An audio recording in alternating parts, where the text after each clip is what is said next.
Hello hello. अरे बोला ना, सुनात नहीं का तोहरा? का बोली, बोला तू। अरे दशहरा आ गइल, ना घरे अइलो ना पैसा डलो, ये सब कैसे पूजा के तैयारी होई? अरे तो का करी, कंपनी छुट्टिए नहीं देत हो।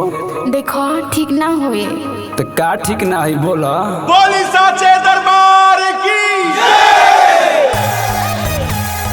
मेला घूमे जाइबो, मेला घूमे जाइबो।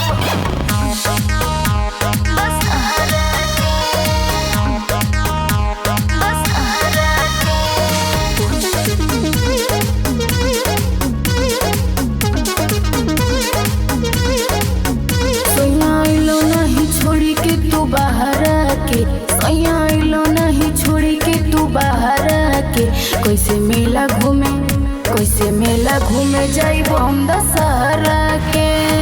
जल्दी आइम कि ना? अरे कैसे आई, छुट्टी मिलते नहीं है। बोल के तना चाहिए पैसा तोहरा के, बोल के तना चाहिए पैसा तोहरा के। धनी छुट्टी नहीं मिलल दशहरा के। जल्दी आओ ना तो देवर जी से सोच।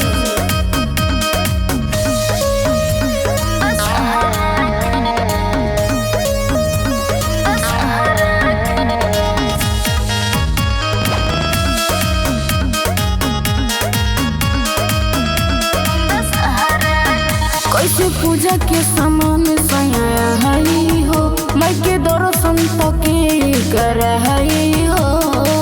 अरे सुना तनी कि ना से बात तो भर मानो ये धनिया, पड़ू नया लोहर कनिया ये धनिया। हाँ नो, सभी जय जय बोलेला झंडा लहरा के, सभी जय जय बोलेला झंडा लहरा के। कैसे मेला घूमे जाइबो हम दशहरा के। हरे कुछ उपाय करी ना तो समझ ले। कैसे मेला घूमे जाइबो हम दशहरा के।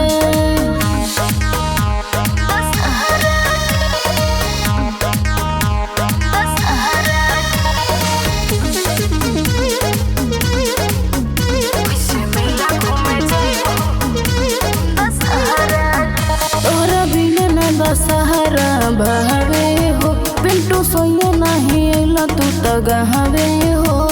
अरे का करी, बड़ी लोड पर गई बा।